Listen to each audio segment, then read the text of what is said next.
Многу убава тема, многу убава традиција најавуваме наредниве минути. 43-тото искачување на Титов врв го организира секако традиционално планинарскиот клуб Љуботен, што ќе се случува 24 и 25 мај ќе видиме. Како ќе биде организирано оваа година, имајќи предвид дека токму 2025 се одбележуваат и 100 години од постоењето на планинарскиот клуб Љуботен, ќе дознаеме од нашите гости. Добро утро за Игор Стојановски и Владимир Поповски, членови на планинарски клуб Љуботен. Добро утро, добре него. Кога ќе се каже самото име, веднаш не асоцира на традиција и на планини. Прво да честитаме ваков убав јубилеј.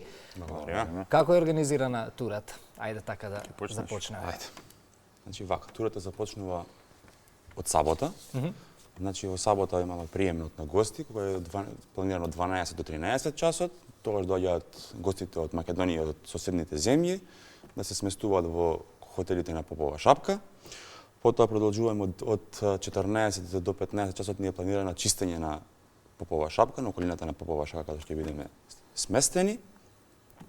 Имаме исто организирано и планински базар со рачно изработени работи, каде што можат и сите гости да ги видат во посета тој базар. Исто така ќе имаме изложба направена со сите фотографии од самото почетоците на клубот до ден денес. Во 19 часот е свеченото отворање на настанот.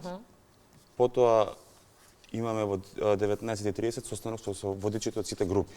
Значи се правиме еден состанок, се координираме, им објаснуваме точните податоци во врска со стазата, како ќе функционираме во текот на утрешниот ден. И потоа една мала планинарска забава и одиме на спиење. Само да кажеме дека гледаме и фотографии од минатите години, како се тоа изгледало. И некаде на почетокот на утринската, кога зборувавме со Вани, ги најавувавме содржините, во еден сегмент Вани спомена, не знам дали ќе можеме да се пријавиме. Ајде да прашаме и дали се уште може да се пријават оние кои што сакаат, иако почнува се на 24 ситно бројме. Прво не знам дали ќе се убедиме да бидеме подиректни. Па за пријава тоа е втор сегмент. Ама за тоа јас дадов сигнал, кои што сакаат. Значи зависи од одговорот. Добро, ќе дискутирам. Така, официјално пријавувањето за сместување е завршено. Добра. Но сите што планираат и што сакаат, што ќе се одлучат уствари до сабота, ајде да речеме, дека сакаат да дојдат, имаме пријавни листови каде има формат за пријава на социјалните мрежи. Може да го пополнат, дали на Инстаграм, дали на Фејсбук на нашата страна. Facebook страна или Instagram страна, исто така има и телефонски бројчиња за контакт, каде што може да не контактираат, за да може да ни се пријават. Колкав е интересот досега? Колку има пријави? Досега имаме околу 300 луѓе, што не е мала бројка. Но очекуваме сигурно да има овој ден, текот на наредните денови да има поголема пријавеност. Како по традиција во последните. Да, во последен момент кај нас сите македонска работа, да. Ајде малку околу неопходноста од физичка подготовка, опрема за искачувањето, што треба тука да се знае, дека овие работи се занемаруваат. Како што и беше најавено по социјалните медиуми, значи тргнувањето од платото на Попова шапка се движиме по Ваковската патека или летната патека према Титов врв. Должината околу 12 километри во правец, со оглед на моменталните услови. Можам да кажам дека би била некаде како средна тура, може да е средно кон тешка. Така да опремата пожелно е. Значи во принцип ние се трудиме да бидеме можеби за нијанса построги, да нема луѓе со патеки, односно со несоодветна опрема. Потребни се значи добри разгазени чизми, во условите кои што ги очекуваме и дополнителна зимска опрема во смисла значи на облека, ветроодбојни јакни и панталони, за да сепак таа е висока планина, сериозна, да не оставаме на случајност. Исхраната обично учесниците е од ранец во текот на планинарењето, значи со јаткасти плодови, енергетски барови. Вода има во текот на патеката, така да тој дел не е толку страшен, но минимумот е 1 литро. Важно за безбедноста е што ние како организатор, значи и тие лица што ги спомнавме што ќе сакаат да се приклучат, ќе има клубот значи обезбедено водичи кои што ќе се движат низ целата колона. Ќе имаме 3 безбедносни пункта нагоре до врвот, каде што некој што не може, не сака или уморен, ќе може да застане се закрепни додмори и да почека групата за нас. Ние направивме шега со Ване дали сакаме или не сакаме да се пријавуваме, сепак секој треба да процени колкав е капацитетот за да може да се качи, бидејќи споменавте средно тешка, не е едноставно да се дојде. Должината и временските услови ќе бидат дополнително тежнување на ситуација. Чисто само едно подпрашање. нели споменавме Титов врв, каква е состојбата на кулата? Едно време имаше проблеми со несовесни планинари, знам ја уништува, па нели таму кршеа и слично. Дали тоа успеа ли да допрат нашите апели малку да проработи свеста? Па мислам дека да, мислам дека допреа, сега е во добра состојба, значи имаше нели период каде што беше скрнавена целата таа кула, ама сега е во добра состојба. Значи буквално сега можат и планинари кои одат може и да преспијат во кулата. Несватливо беше за дел од јавноста како луѓе што спортуваат на планина, чист воздух, хубава гледка да го прават тоа, па затоа морав да го Па тоа сигурно не се спортисти. Тоа со намера најверојатно. Сигурно е намерно. Колку со овие настани Македонија гради традиција пред меѓународната јавност, истакнувајќи ја грижата за здравјето и зачувувањето на природата? Со ваквите настани градиме огромна традиција, затоа што овие се традиционални настани, каде што веќе години и години наназад се одржуваат. Сега кога ги одржуваме на највисоко ниво, значи даваме добра слика пред странските туристи. Доаѓаат ке има во групава од странство. Да. Кога веќе сме кај традицијата, така и го започнавме разговорот со честитка 100 години планинарскиот клуб Љуботан одбележува оваа година. Тоа е сериозна бројка. Тоа значи дека голем број ентузијасти и љубители на планините минале низ годиниве. Колку успеавте и кај најтврдокурните да го промените ставот во однос на планинарењето? Се трудиме максимално, значи се трудиме. Некогаш оди тешко, некогаш оди лесно, но секогаш излегува позитивното во преден план.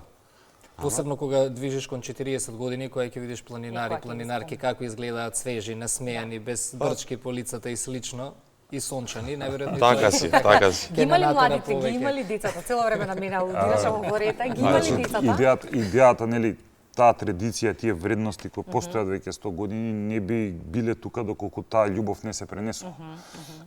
Како што мене ми ја пренесувале, значи моите постари родителите, така се трудам јас на моите деца на пример да ми ја пренесам. Така да често сум со нив во природа затоа што в суштина околината која што живееме бара да избегаме од нас, дали ради здравје, друго ради да речем како еден отпустен вентил на средината. Така да се надеваме дека и преку вакви акции каде што ќе има вклучен, обично се трудиме да ги вклучиме најмладите, нив им остане тоа како потреба да отидат таму и да видат што се случува и како тие луѓе функционираат во планина.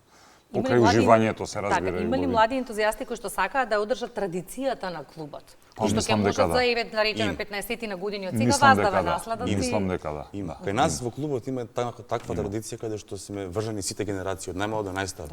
И таа енергија е доста на повисоко ниво и каде што зрачи буквално и сите учиме од постарите, значи имаме од 80 години па до 7 години членови каде што се активни во клубот. И состаноците се такви, едните и другите заедно, за да може да тој сплети на знаење, искуства и техники да се пренесе и доста работиме како клуб со млади. Доста сме активни со работки со млади и со школи. Кога младите сакаат да учат повозрасните, кога треба заедно искуството со енергијата се успешна комбинација. Детето било секојаш град и целото тоа подрече цел полок кој што пулсирал во знакот на планините со таква енергија, тука е Попова шапки и слично. Колку сите овие активности кои што вие ги правите денеска успеваат да ја задржат таа традиција, да се чувствува уште тој шмек на во тој регион се чувствува. Крај, Јас мислам дека во тој регион се чувствува сега и со националниот парк, со оформувањето на националниот парк може да очекуваме дека и ќе отидеме на чекор повеќе.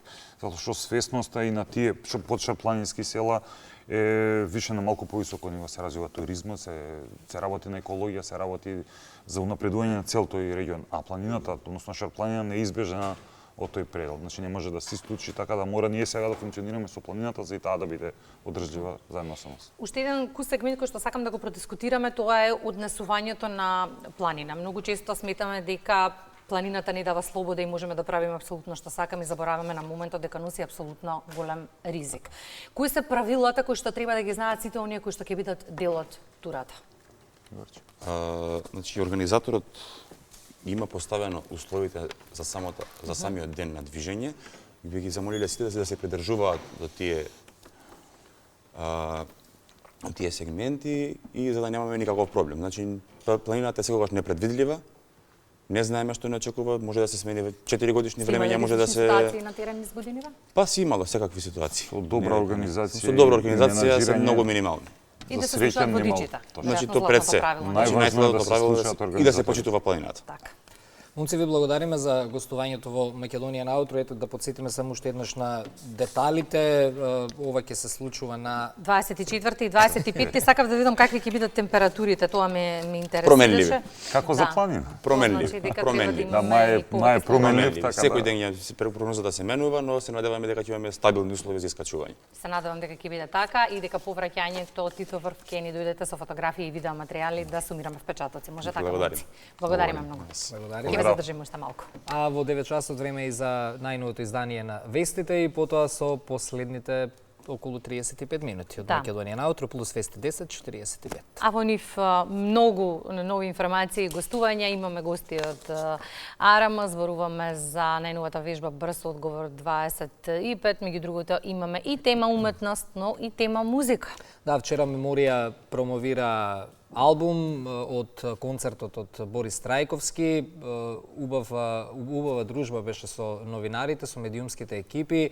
Тоа се случи вчера некаде околу 13 часот и 30 минути. Еве утрово, па и меѓу првите медиуми ќе ги имаме деталите и материјалите како помина промоцијата, така да останете со Македонија на Аутро. Колешката Маја Стојановска во 9 часот ги презентира најновите вести.